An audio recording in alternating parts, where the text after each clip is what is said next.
مننه پیسه په دې مرغۍ خو تشدد وختري کړی دی په دې مرغۍ خو تشدد وختري کړی دی اوس کې جوګه د الوت نه دی تو زر ډیره مننه په دې مرغۍ خو تشدد وختري کړی دی په دې مرغۍ خو تشدد وختري کړی دی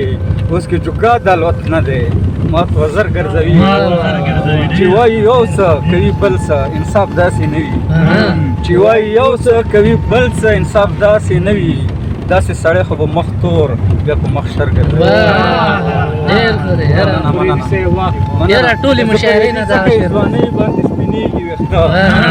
فریدي ځکه ځوانۍ باندې سپینېږي ویښته پښتون ولس پردي غمونه په خپل سر دا بیا فریدي ځکه ځوانۍ باندې سپینېږي ویښته فریدي ځکه ځوانۍ باندې سپینېږي ویښته پښتون ولس پردي غمونه په خپل سر ګرځوي